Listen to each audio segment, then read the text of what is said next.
Good afternoon, everyone, and welcome back to Del Mar on a picture-perfect Saturday afternoon as we wrap up the 2025 summer meeting. I'm Kurt Hoover, along with Tom Quigley. And Tom, if my friend Matt Carruthers was on, I wouldn't say this because he hates the word. This is the penultimate day of the meet. So if Matt's listening, too bad, Matt. It is the penultimate day. That's a big word to describe an 11-race card that has 3 stake races, including the Grade 1 Del Mar Debutante, the Grade 2 John C. Maybe really good betting card today, Kurt. All 11 races, very playable. Very challenging, lots of good turf racing. Let's get right to the action. Mile turf in the opener for maiden special weight, 9 go postward. I've seen enough of Nafisa. $1.8 million purchase, 0 for 10 lifetime, 8 seconds or thirds. Currently the 2-to-1 choice with blinkers on. Let's face it, Bob Baffert, an excellent trainer, but turf is not his forte. I'm going to look in a different direction, Kurt. I'm going to go to number 5, Heads and Beds from the Phil D'Amato barn. Here's a statistic courtesy of Brad Freer at the Racing Form, our colleague. The D'Amato barn with maiden turf sprint to route runners over the last 5 years, 24 for 105. That's 23%. Last time out sprinting on the Del Mar turf course. Had kind of a subtle hidden trouble trip. Wanted to show some early speed. Antonio couldn't really find a lane to get him involved early. Then made a decent run late. The winner came back yesterday to run second, Kurt, earning a buyer speed figure of 79. That was 8 points higher than what she earned in her debut when she beat Heads and Beds. Long point being, I think Heads and Beds has room for improvement. I'm also going to give a look to the bottom runner. First off, the claim for trainer Vladimir Seren. Vladimir doesn't drop in and make many claims these days, but when he does, he's very effective. This was a first-time starter going 2 turns, lagged the field and made a good late run. I like that Vladimir bumps her up in class, protects her now. He must like what he sees. Easy to root for Kent DeSormo, who's had a good meet with limited mounts. I'll make the opener, Kurt, 5 and 9 in that order. Like you, I've seen enough in the feast. You know what that means. Right in the winner's circle at $6.20. But I'm going to go elsewhere, too. I like the way the Miz and Queen ran last time. I thought her U.S. debut was pretty good. I think she can move forward off that race. I, too, am interested in the bottom horse, Lanilla. Boy, Vladimir must have known something. Here's a homebred with an okay pedigree, but nothing that jumps out. It's just 16-1 going long in the turf. You don't see those kind of claims too often. And Tom, this horse was flying. Finished very, very well. I agree. Yeah. Now in the saddle, don't love the post, but like the price at 8-1. 7-9 for me as we move on to race number 2. You know, sometimes in this game things look so simple and so easy that it worries you. How does Manchild get beat here? I mean, the drop obviously is a little questionable, but I'm thinking, Tom, it's the end of the meet. The purse is $32,000. They've already made money. I think they're just dropping it, pick up a purse, and move on. That's what I'm thinking, Kurt, too. And it's even reinforced more with the most important scratch in the race. Number 6, My Man Bags, has been declared out of the race. That seemed to be the challenging speed for Manchild. Manchild last time out drew outside of My Man Bags. Now today, My Man Bags would have been outside, but that's turf history. My Man Bags will not compete because of that scratch. I don't see a whole lot of early pace pressure for Manchild. Like you said, the purse is $32,000. They've already won for $20,000. They don't love the horse, but they're going to get out real nicely on this horse. Nice claim. They get 18 for the purse, 12.5. That's 30 plus and the other move pot, on and shuffle on, right? Yeah. So Manchild, you know, it does look a little bit suspicious off the drop, but if you put it together mathematically, like you and I have, basically, I think Manchild is the one to beat. The 4th place finisher in the race that Manchild won last time out was a runner by the name of El Diablo Rojo. You'll remember El Diablo Rojo. Won on August 29th here. Very, very impressively. So I think that was a live race that Manchild beat. I'm going to single Manchild and all the early exotics. Cross my fingers at a short price. Yeah, I'm the same way. The horse I put second, Gypsy Tears. I do like the way he won 2 back, but it looks like a very, very soft spot for Manchild to get a W. On to the 3rd, Mile on the Turf. What do we do in this one, Tom? You know, there's some races that are inscrutable, Kurt. I think there's 2 or 3 today, and this to me is one of them. This is an absolute scramble, in my opinion, because there's question marks with almost every single runner in the field. That's good news, because if you're able to isolate the winner, you're going to get rewarded handsomely, in my opinion. I'm just throwing an absolute dart here. I'm going to take a long look at number 4, Keegman. Here's the reason why, and, you know, sometimes I don't believe in coincidences, even though they do happen. George Papapadromo is the trainer of number 4, Keegman. George Papapadromo, over the last 5 years, with maiden 2-year-olds going 2 turns on the turf course, debuting, he just won with one of them. 1 for 16 the last 5 years, Kurt. But that one winner, believe it or not, was a year ago today, September 6th, 2024. You'll remember the name, Sela V. Charlie, won at 24-1 with Kyle Frey in the saddle. Looks like Keegman has some good breeding for the turf. I like that Papapadromo gets Valdivia to increase to make sure that the price will stay relatively high. Really don't have any strong conviction other than that. Still bulletproof, I think, is the filly to beat. The gelding to beat. He ran at Gulfstream Park in Open Company. Now he's facing Open Company here again. But he chased a lone speed runner. He galloped out well. He was well clear of the 3rd place horse. He's eligible for Ship and Win. This is Patrick Biancone's first starter at Del Mar. To me, an epic scramble, Kurt. 4-7 with no conviction. Same thought here, Tom. I'm glad it's not in the pick 6 because I don't have a clue. I really don't. I picked the 11 Stark Contrast. I think there's room for improvement. Butane is a very fast Baffert. That's redundant, a very fast Baffert horse. But I thought this horse showed some life, goes long on the turf, and like you, I thought still bulletproof the 1 to beat, but zero strong conviction at all. 11-7 in race 3. On to the 4th, 10-go post right here, maiden race. What do we do in this one? You know, I like these maiden 2-year-old races, Kurt, simply because these are the superstars of tomorrow. And, you know, you're able to see their progression throughout their running career. This is basically, for a lot of them, the start of their career. And it's going to be, you know, somewhat boring for me to give out the Bob Baffert first-time starter. Number 7, Sounds Lucky, an expensive purchase for the car guys, Pegram, Watson, and Whiteman. The dam has not been that precocious up to this point. She's had 4 foals with none of them hitting the board. But it is Baffert, so bet against him at your own peril. From a pedigree and a breeding standpoint, to me, Kurt, the interesting horse is number 4, Fortunate Truth. This is the dam's first foal, Lucky Stride. But Lucky Stroll had 20 career starts. She won 10 of them. I don't care what track, what level you're running at. If you win 50% of your career starts, you're doing something very, very knowledgeable or important.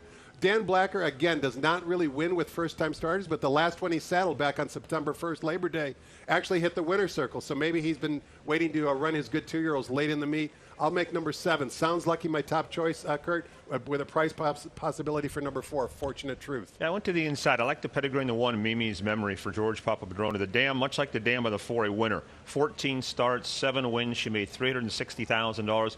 She's had 7 winners get to the races. 2 of those were debut winners, so 2 first-out winners. So I picked the 1 on top. I thought Rivera ran very well last time out, behind the Explorer, who's going to be the favorite in the debutante today. And then you got the Baffert first-time starter. So 1-9 for me in race 4. On to race 5. Scratch the 8, Storm Lady. A field of 10. Go here. Kurt, we've talked about the benefits of really diving into DRF Formulator. And this race number 5, is a perfect example where I think you can where you can utilize it to your advantage to cash a wager. And specifically in race number 5, I'm focusing in on the chances of number 1, Alaromo, I believe is how it's pronounced. I listened to the announcer pronounce it in previous races, but now I don't remember exactly how it's pronounced. But let's just keep it simple and call it the 1 filly in race number 5. The reason why I like her is because of what trainer Michael McCarthy has done with his turf routers who are going from maiden special weight to maiden claiming. He's done this 34 times over the last 5 years. He's hit the winner's circle 11 times. 32% win clip whenever there's a scenario that we're looking at with the rail filly here in race number 5. She's adding Lasix, taking a drop down in class. Ricky Gonzalez in the saddle. We know that Ricky rode his Del Mar Oaks winner to victory. I like number 1 on top. I also give a look, Kurt, to number 7, who's Caitlin Fever. That sprint race 2 back, which was actually the same race that Heads and Beds exit, Caitlin Fever galloped out monstrous in front. I have a feeling that's why Peter Miller stretched her out in her next start. She disappointed, but she had a troubled trip. Now she gets, in my opinion, a bit of a negative jockey change. But if she can repeat that comeback performance sprinting on the Del Mar Turf Course 2 back, she's going to be dangerous at a little bit of a price. 1-7 for me in race 5. Another race I don't have a real strong opinion. I'm glad it's not in the pick 6. I do not like these high-priced maid claimers in a turf. Whether they're Colts and Geldings or fillies and mares are just, to me, very difficult races. They're usually filled with these kind of horses. Horses they paid too much for, horses who are just running in place, horses who aren't going anywhere. I picked the 3 Rehearsal. She did show a sign of life last time in a decent second, but I don't have a feel for the race. Without a Pout, I thought might run better. 3-2 for me in race number 5. Okay, on to race number 6. Now we get serious, Tom. Now pick 6 time. 1 ticket. Somebody ruined it for the rest of us yesterday. $115,000, so we start from scratch. Sure did. Great job of handicapping whoever had the 1 winning ticket in the pick 6 yesterday. But we kick things off in the Grade 1 Del Mar Debutante in race number 6. Baffert has won the Debutante 11 times, including last year as well. Think how amazing it is, Tom. Like, anybody would be very happy to win the debutante once. One time would make my life in horse racing if I won the debutante 11 times. Oh, we're going to see that tomorrow in the Futurity as well. He's just a machine, mind-boggling. Right? Just trust the process, as I like to say in Philadelphia. But Explorer is the filly to beat. I mean, Baffert kind of has the race surrounded. If you're looking for a price, I'm not going to spend a lot of time on this race. I think the interesting filly at a price is number 4, Grandma Mary, who adds blinkers for trainer Mick Ruiz.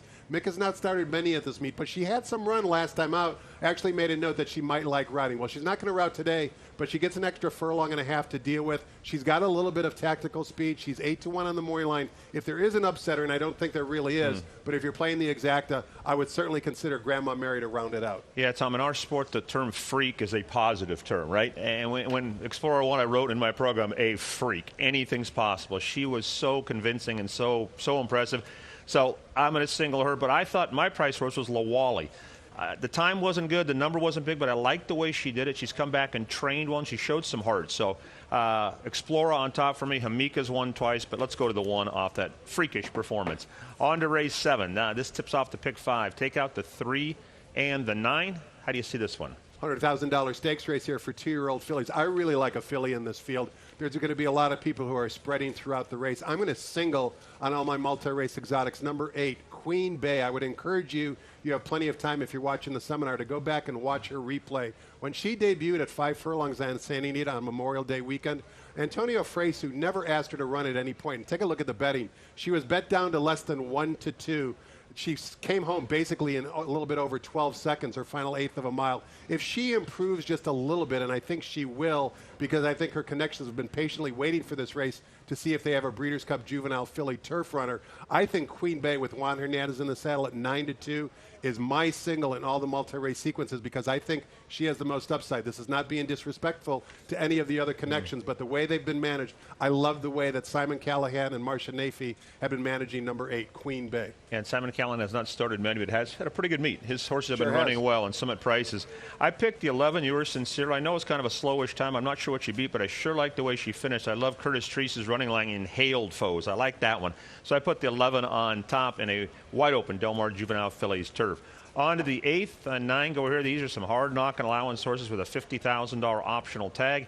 How do you see race number 8? Kurt, in race number 8, we've got some real nice Calbreds facing open. And I'm going to go with one of the runners who is not bred in California. I respect the runners in race number 8 that were bred in California because I think they have a lot of ability. But I think there's a hidden gem or a hidden jewel in race number 8. And specifically, I'm referring to number 4, Miracle Mark from the Phil D'Amato barn. The workouts on this horse over a long period of time have been very impressive visually. Now, keep in mind, the majority of those workouts, if not all of those workouts, have been on the main track. Miracle Mark, as you look through his running lines, he broke his maiden going 2 turns on the turf, and they've kept him on the turf that entire time. I think, although he's never won on the main track, he's a better dirt horse. And one of the reasons why I think that, besides the workouts in the morning, is also he's a half to Whitmore. Whitmore was a very talented horse who earned $4.5 million. Our friend Nick Casado was the breeder of Whitmore. He's also the breeder of Miracle Mark. Diego Herrera, his agent, is Ryan Casado, Nick's son. I think the switch from turf to dirt is what Miracle Mark has been waiting for. 10-1 on the morning line is a price I cannot pass up. Mark Glatt runs 2 in here. Lyle Song is going to take a lot of action, but he's got a little bit of hang of him. I like the other Mark Glatt runner, number 1, Wayne the Brain, second off the layoff, sprint to route. Last time out, lost to Awesome Rhythm. You'll remember Awesome Rhythm came back to win again. Some players think that Awesome Rhythm should have ran in and won the Pat O'Brien. That might be a little bit over optimistic, but you get the point. Awesome Rhythm is a really nice horse, but I do like Miracle Mark on top in race number 8. It's a good race. These are nice horses, right? Yeah, I like Delmore Jerry. This was cut out to be a good horse, and Mike McCarthy had him. He's obviously got his physical issues. You see the voided claim, you see the layoff lines, but he's good right now. His last one was really good numbers-wise and visually. Edwin Maldonado takes over. Steve Iotti's had a really, really good meet with some price winners. So I went to Delmar Jerry on top. Lyle Song puts on blinkers. He's never worn blinkers before. And Wayne the Brain hasn't run long time, but the damn one going long on the turf. So there's some pedigree there. And do you know who Wayne the Brain is named for? We talked about this previous seminar. An agent from Northern California. Yeah, a true racetrack character. Wayne McDonald, who was an agent, a trainer. Also, the late Ron Hansen's running mate. That's about all you need to know. They had a lot of good times together, and this horse named Wayne the Brain. They must have thought this horse had some ability if they named it after Wayne the Brain. Yeah. I'm not sure if Wayne had much of a brain, which is kind of the point of the name, but nevertheless, he was an accomplished horseman. And, of course, Ron Hansen, a great rider, was known as Good Time Ron. Anyway, those stories we'll keep for later on. On to the John C. Mabie Stakes, Grade 2 event, $250,000. Put DeMuro on the 1 Mahina. Sure liked the way Medora won last time. Tom, and to me, looks like a horse who will just love the mile and 1/8. I thought she'd be tough to beat her. Medora is the filly to beat, and I absolutely respect her. How can you not? She's had 9 career starts, all 9 times finished in the money, including last time when she won the Oceanitas. There is a filly, though, that I am taking a look at, and I want to first, before I talk about her, talk about who won the yellow ribbon. You remember you and I both liked Heridia, who won that particular afternoon, the yellow ribbon I'm talking about on August 9th. Heredia was trained by Graham Motion. Now, Heredia's not in this race, but Graham Motion decides to ship out another filly, and that would be number 7, Gimme Another. First time in Southern California. She's got a nose for the wire, 11 career starts, 7 wins in 3 seconds. Graham Motion knows what he's running against here in Southern California because he's already beaten most of these fillies. To me, not only do I like her invading from back east, but also Juan Hernandez is a pivotal jockey in the saddle for Graham Motion. The reason why I say that, over the last 5 years, Juan has ridden for Graham Motion in Southern California 12 times. He's won 6 times. When Juan rides a Graham Motion horse, they mean business. No disrespect at all to Maduro. She is the filly to beat. I put her second. But in a little bit of an upset, I like the Invader number 7. Give me another. I guarantee you one thing, Tom. I don't have numbers in front of me, but Graham Motion's percentage when he ships to Southern California, not just Del Mar, San Antonio or Del Mar, off the charts. They're in the right spots. He knows that he's going to get firm turf. That's why he does it. The fillies that like firm turf, he shifts out here. They mean business, and they usually fire. Always said the same assistant out, Alice Lapham, does a very good job. Love seeing her. Yeah, they're always just in the right spots. A sharp, sharp outfit. 10th race. Late double, 10 go postward here. I thought there were 2 horses who had some trouble last time out there in the same race. Titanic Thompson, he's well named because he is a big horse. And I think that was part of the problem last time. He was down inside. He got banged around. He had to check and steady. And he still tried to run in the final 1/8 of a mile. So I do like him on top. Minister Shane was in the same race. He had a really rough trip. This is his 3rd start off a lengthy layoff, and Carla Gainsbourne is going very well. And I also thought the 6 Catman Sue might be a good claim for Doug O'Neill. Coming back a little quick, but I think a good claim. So I was 5, 6, and 7 in here. I'm agreeing with you on 2 of the 3, Kurt. I put Catman Sue on top. First off, the claim. 2 for 2 over the Del Mar main track. 1 for 1 at this particular distance. Looks like a really good claim. Basically, I think Catman Sue wants to sprint on the main track, which is what he's doing today. You mentioned Titanic Thompson, a 3-year-old running against older, but had all sorts of excuses last time. Willing to draw a line through that. Previous to that, good ascending, improving by her speed figure pattern. Steve Miotti, like you mentioned, having a great meet. 6-5 for me in race 10, Kurt. 11th and final wraps it up. Take out the alsos, 13 and 14, as I often say, Tom. It's a good meet for a lot of things, but not for also eligibles. They don't get in too often. Everybody wants to run. A dozen go a mile on the turf, and I thought this was a grab bag to wrap things up. Sure is. Let's take a look at the PP's card for the rail filly. Number 1, Beats. We haven't seen her since October at Keeneland sprinting. However, as you look through her past performances, take a look at the 2 times when she's run fresh. In her debut, she finished a really good second at the Belmont meet at Aqueduct. Then she came back in June of this, I should say June of last year, and actually went wire to wire, also off the layoff. Similar situation here today. And take a look at the workout pattern for Beats. The last 2 workouts, close to being bullet drills. Second best out of a large sample, both particular mornings on August 29th and August 23rd. I think Beats is way overpriced at 12 to 1 on the morning line. And I'll look more to the outside to another horse that I like, Kurt, number 9, Sweet Delta Dawn. We haven't seen her since basically a year ago near the end of the meet here at Del Mar, but that was a very, very live race. 4 next out winners, 3 of them winning maiden special weight races. If she's improved a little bit, both physically and mentally, our good friend who's recently departed, Gordon Jones, would call this the grow-up play. Both improving both physically and mentally. 8 to 1 on the morning line. I'm looking for a couple of prices to upset the apple cart in the nightcap, Kurt. Delta Dawn, Tanya Tucker. I remember right. I think you're right. I think so. I think you're right. It's amazing, Tom. Tough race. You can see my picks, the exact same. 1-9. The other point on Beats, if you go back and look at those charts from Keeneland and Saratoga, the Keeneland race, 4 next out winners. The Saratoga race, 4 next out winners. Child of the Moon, who won that race, came out and ran in the matriarch for Chad Brown.